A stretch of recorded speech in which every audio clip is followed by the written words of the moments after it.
Hi there, welcome to Wow Mom Cooking Season 2. This season we're going to explore all kinds of local San Diego produce, farms, farmers markets, and local establishments. We're so excited to be here. Get your pens, your papers, and your aprons, and let's get cooking with Wow.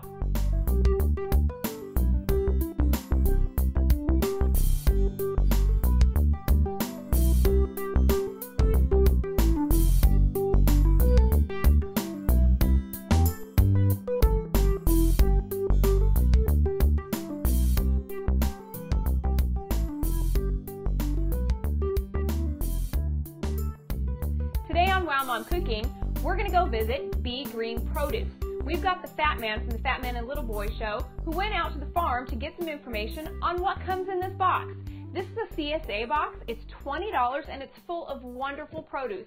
So Fat Man, take it away and tell us all about it. Hello folks, Fat Man here. I'm on assignment for Wow Mom. Wow Mom, thank you for letting me come out here. We're at Eli's farm in Fallbrook, California. Actually, San Diego County, correct? That's correct, San Diego County. Beautiful place in Fallbrook. Wow Mom is going to be cooking with one of their boxes. Eli, tell me a little bit about the box. Well, in our box, we're including our best in-season vegetables that we have, and also fruits. Yeah, I'm sure there's some. I see we have corn behind us. You have some peas here. It looks like we're going to have some eggplant, and I know that she'll make it delicious. Can you give me a little bit of I guess, history of what you got going here? Well, I've been doing this for about 15 years on my own, growing all types of vegetables, everything that's seasonable, and every once in a while we try to push the envelope a little and grow things that are kind of out of season since we're in such a mild climate. Sure. Well, San Diego is a great place to grow. I mean, do you have a lot of issues with bugs? Because San Diego is perfect for plants, it's also perfect for bugs. Yeah, we're having a little bit of trouble right now, but we're looking into figure out how to take care of them in an environmentally friendly way. Well, that's what's important. I think our people like to know, our listeners like to know that you're an organic farm, and there is a lot of people who say they're organic but not true. You do not spray. I've walked around this farm. I can see that everything's living in harmony, and you find from talking with you before that the amount that you lose is okay because you're still able to accomplish what you want to accomplish. Yeah, that's correct. People are accepting, a little bit of damage to the vegetables, in turn for the quality, the flavor, and the flavor. Sure. Well, I know Wow Mom's going to talk about that on some of the vegetables because I guess if a bug really wants that thing, that particular fruit, and you can see that there's scar in that, then it probably tastes the best, right? Oh, absolutely. Sure, because they're not going to eat something that's nasty. Sure, no, it's a completely different flavor. All right, well, tell us a little bit about this watermelon that we're looking at right now. It's a yellow watermelon? Yes, this is a yellow watermelon that has some of the best flavor that we've ever seen, even compared to the red watermelon. Very crisp, they stay crisp, they don't get mushy like the other varieties. And that season can be extended for quite a bit over the typical red watermelon or the yellow watermelons that are out there on the market. Great. Well, I can't wait to see what Wow Mom's going to turn into this. If we could take a little walk around your farm, I'd like to show the people out there. Gosh, you have about everything here. I see heirloom tomatoes. I see, kale. I see okra. Okra. Now that's interesting. Who eats okra? Well, I think everybody should. It's a very healthy vegetable. There's a lot of nutritional value to it. It's also can be used for making paper.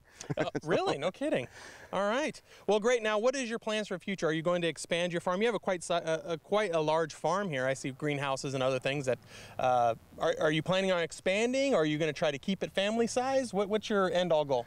Well, it's all depends on our market, and we're growing. Every year we've been growing and being able to supply more and more produce to the different farmers markets, and now with our produce boxes that we're offering here locally around San Diego, we do hope to grow and continue to grow. So, well, Eli, I wish you all the best. Thank you very much for having us here. Okay. Back to you, Wow Mom. I'm getting ready to eat.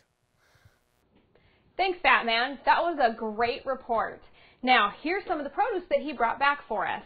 This is a yellow watermelon that they talked about. They specially get the seeds there and grow it and make it beautiful. Some of the tomatoes and an onion. We're going to make some watermelon salsa to go with our crab cakes we're going to make in a little bit. I want to show you something about this watermelon. A lot of people would pass this watermelon up because it has some imperfections.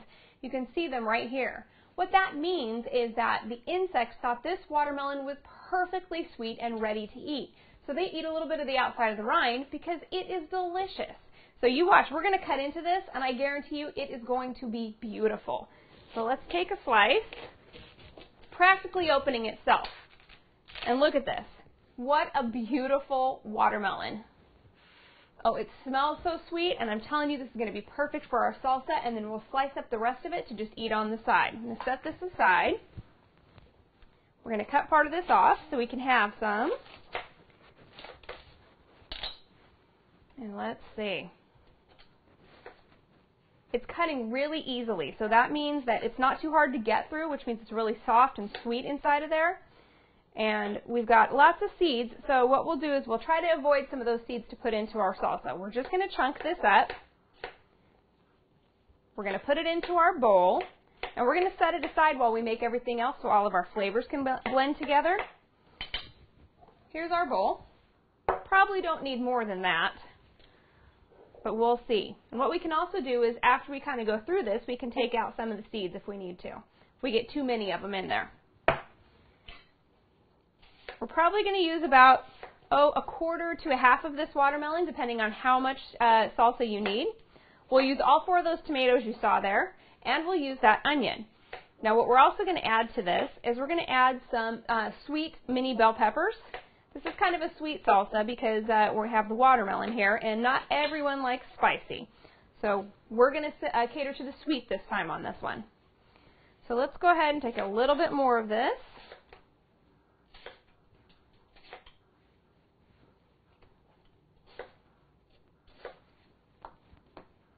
And we're going to end up with maybe 2 cups of this watermelon chunked up.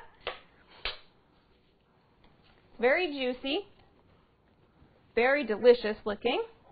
So here we go. We've got the watermelon in here. We can remove the seeds. We can leave the seeds. It doesn't matter. It's up to you guys. I'm going to leave them for now. We're going to cut into these beautiful tomatoes. Look at that. The red tomato looks delicious. Now they grow all kinds of tomatoes there. Batman reported that they have heirloom tomatoes too. So these are some yellow tomatoes and some red tomatoes, and look at that, these look delicious. Okay, we've got these yellow tomatoes, and we're going to switch to our tomato knife. Reason being, when you use a tomato knife, it's made so that you don't just squish all the juice out, and it slices your tomatoes really nicely. We're going to cut these into little diced pieces, also just about the same size as our watermelon. So we'll go ahead and do that and add this in. The other thing we're going to put in this salsa is a little bit of salt, a little bit of pepper. We're also going to put some garlic and a little bit of cilantro in here. Not everyone's a huge fan of cilantro, so there won't be a whole lot of it in there, just enough to flavor. Then we're going to let this sit while we make our crab cakes, because we want all these flavors to mingle together and to take on the flavors of each other so every bite is just delicious. Now, I know watermelons are really popular right now, and that's one of the reasons we're making this watermelon salsa.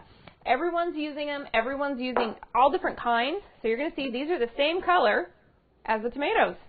It is beautiful. They have a different texture, though. And now we're going to add red tomato into there. We're going to do one of these big ones of the red and one of the big ones of the yellow. We'll mix it all up and see how it goes, and then we're going to add in the onion. If we need to add more, we'll add more.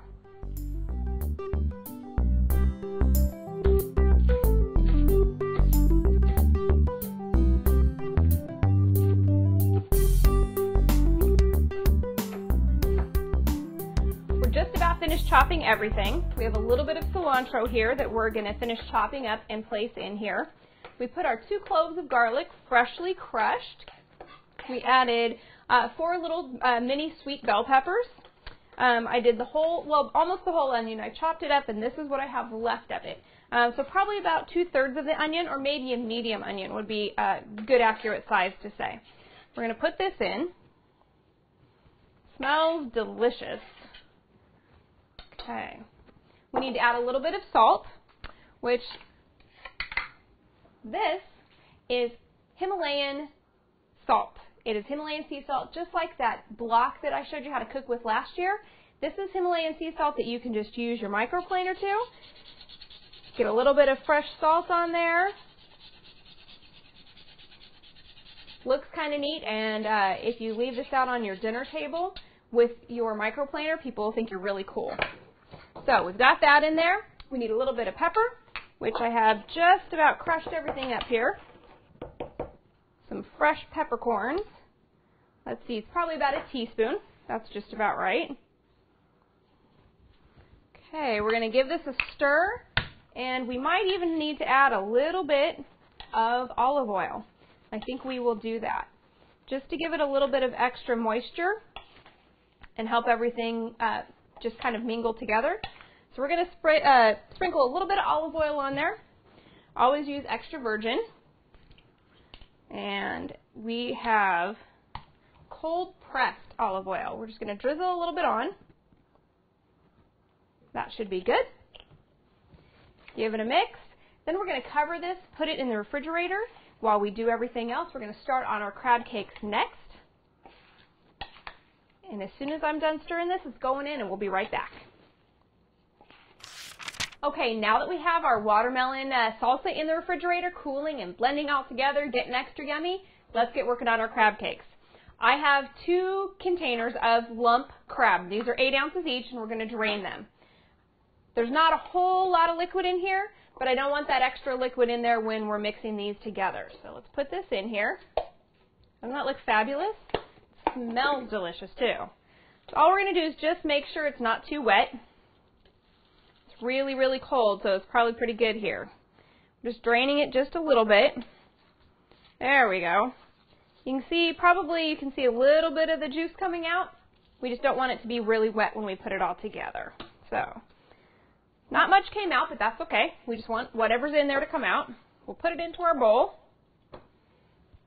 And we're going to start adding things to this. This is going to be delicious. I know my husband's excited. He can't wait.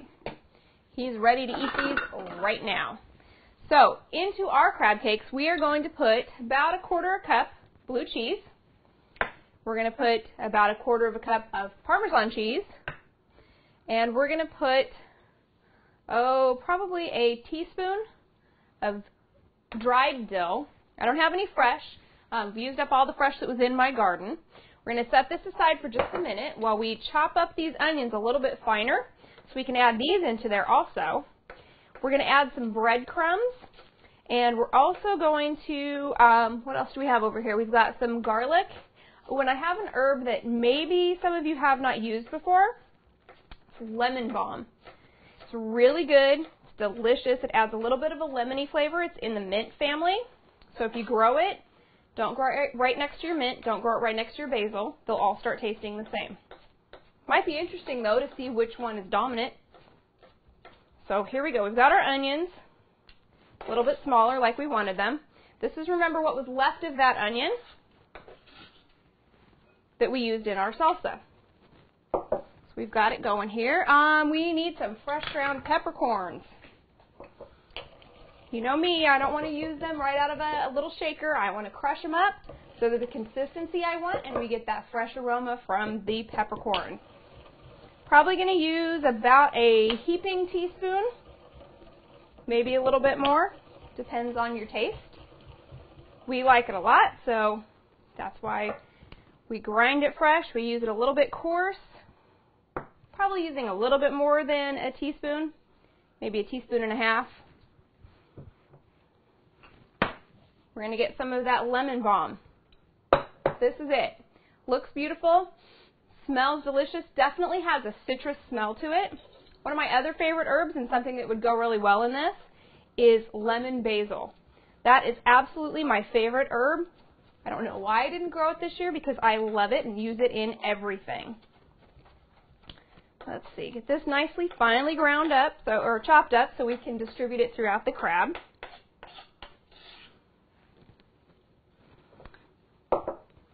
Okay, I'm going to grab a spoon. We're going to give it a stir.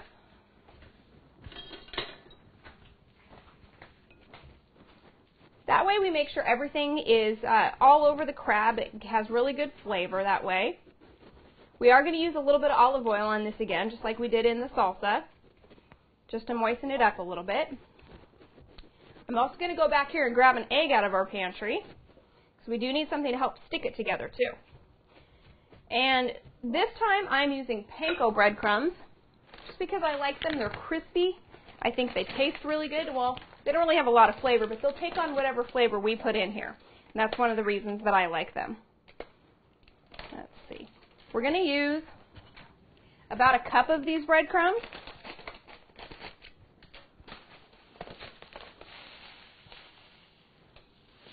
Put about a quarter of a cup in at a time. Mix them together.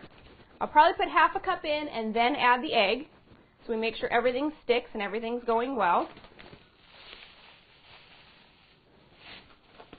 That should be about half a cup right there. Okay, I'm going to grab an egg. Nice thing about this recipe is if your crab is a little wet or your eggs aren't big enough, you can always add more. So we're just going to keep going and check it out and see how we do on this. Now, that's looking wonderful. We might have to add a second egg because those eggs were a little bit small. We have chickens out in our backyard, and sometimes they lay little eggs.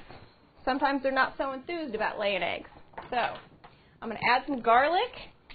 We'll put a little bit of olive oil in, and then we'll see if we need another egg or not. So here's our fresh crushed garlic.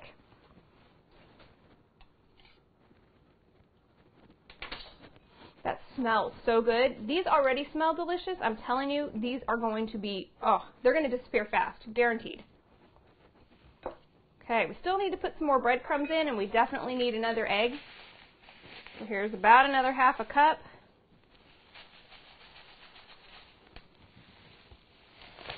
We'll grab one more egg.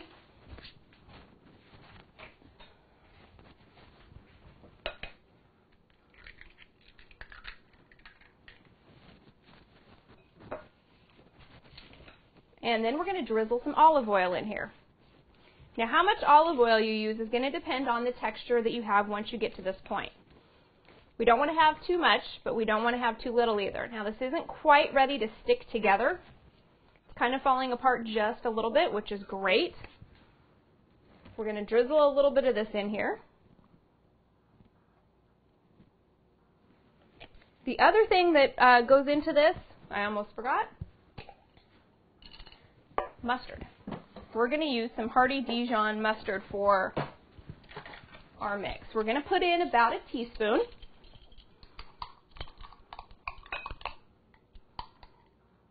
There we go.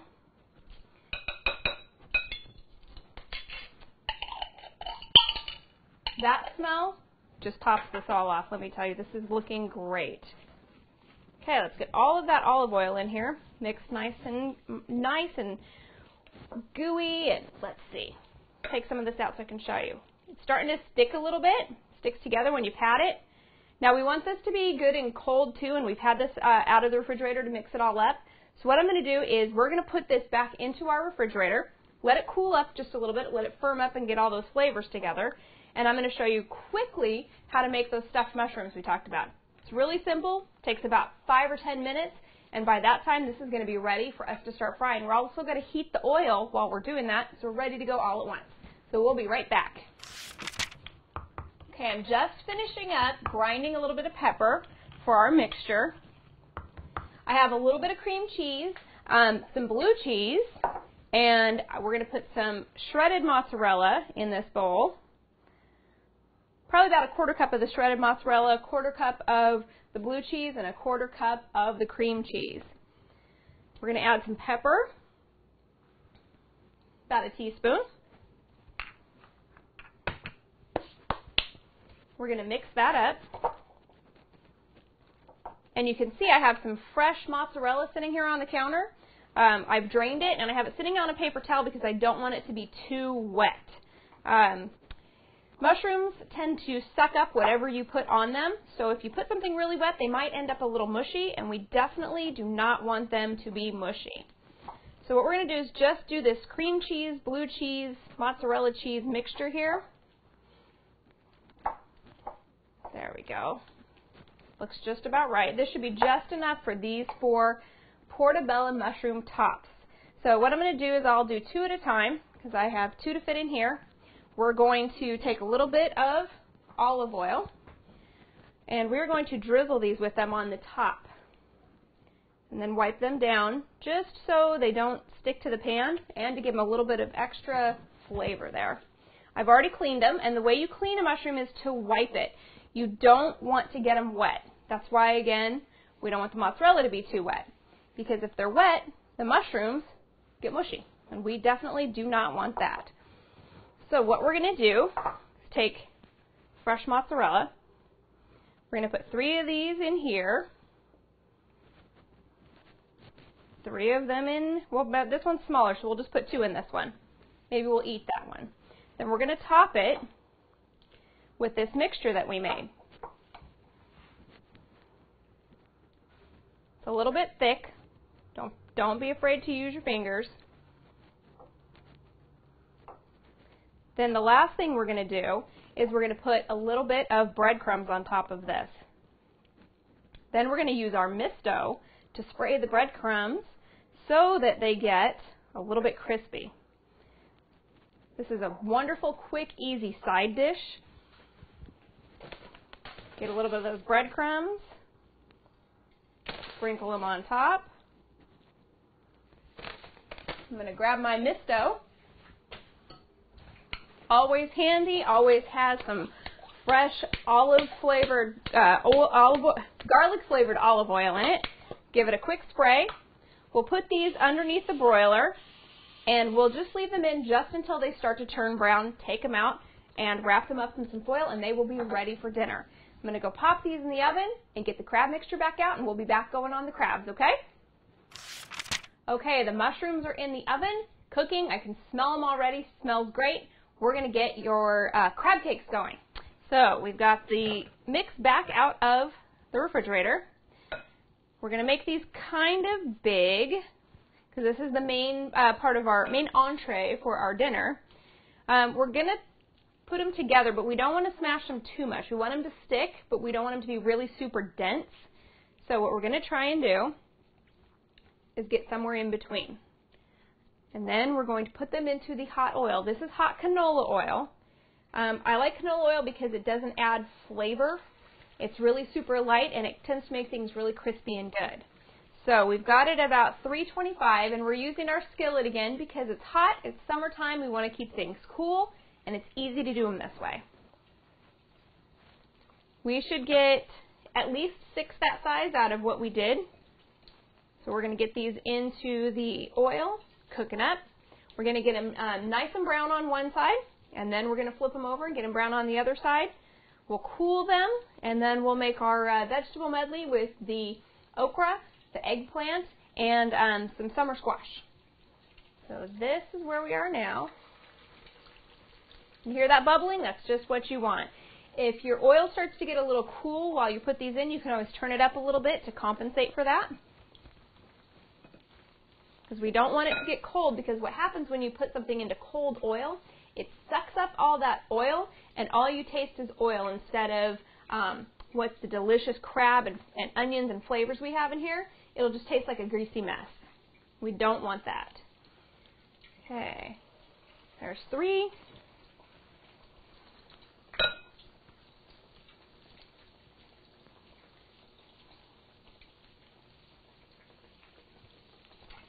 And 4. I think we might be able to get them all in here. I think it's just going to be just the right size.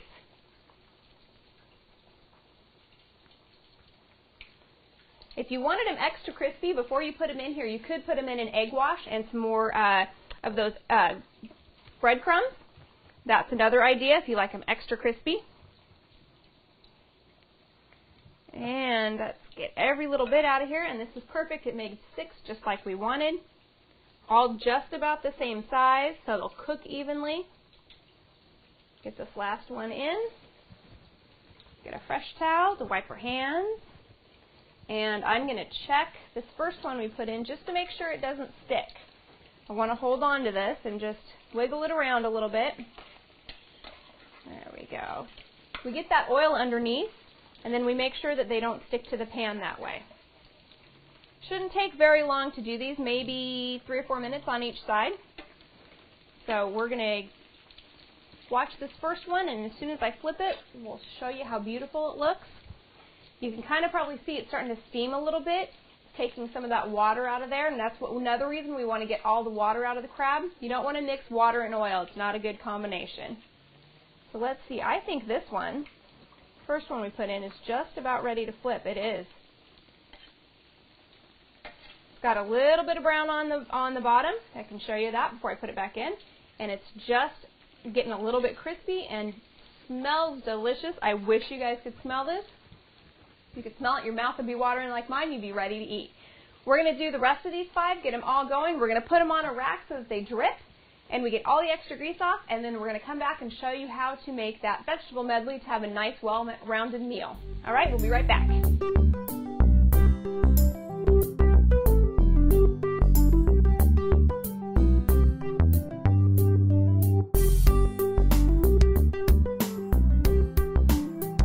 Okay, the last part of our meal is a vegetable medley. We have some great Japanese eggplant. We've got some, I believe these are lemon squash, summer squash, and some okra. We're going to add some fresh herbs to it. We're going to pop it in the microwave just to warm them up, keep them crispy, and I'm going to show you how we're going to do that.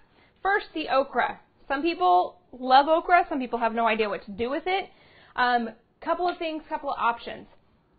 There is this really great recipe that I saw that I haven't tried yet, but I suggest. It's called an okra relleno, like a chili relleno. You stuff it with cheese, you bread it, and you deep fry it. We've already got our deep fried food today, so what we're going to do is just chop this up. We're going to chop all of our vegetables up. We're going to put a little bit of olive oil on them. We're going to put some Parmesan cheese. We're going to put some basil, some rosemary, and some, these are fresh out of the garden, so is the basil and the rosemary, some green onions. So we've got a little bit of garlic there too. You can see these are kind of fun shapes. They kind of look neat. Okra's kind of a cool thing. See that? Looks like a little flower. So if you're trying to get your kids to eat some new vegetables, you always want to make them look interesting. So when you cut them like this, they look like little flowers. You can tell them, yeah, look, we're going to make some little flowers. We're going to eat them. They'll be delicious. We're going to drop these in our little bowl over here. We're going to add some of this delicious squash. We're just going to chunk these up. It's going to make a really pretty dish, and it's going to be delicious. On top of that, we're going to sprinkle all of our herbs after they're all chopped up, and we're going to toss it with some olive oil, and we're going to pop it in the microwave for about 4 or 5 minutes, just until they're warm and still crispy. So that way everything has a really good taste and texture, nothing's mushy, and everyone will love it. So as soon as we're done with that, we'll pop it in there, I'll take it out, and I'll show you the completed meal. So hang on to your hats, it's on its way. So here's our completed meal. A beautiful golden crispy crab cake, watermelon salsa, a stuffed portobello mushroom. We have some vegetable medley that's Japanese eggplant, okra, and some summer squash. We've got some sliced watermelon left over from that salsa we made, and a beautiful croissant. And to top it off, we've got some watermelon punch that we made with a little bit of watermelon actually in it. It's delicious and refreshing. So I'm going to have some dinner. It looks great. Thanks for watching, and until I see you next time, keep on cooking with Wow.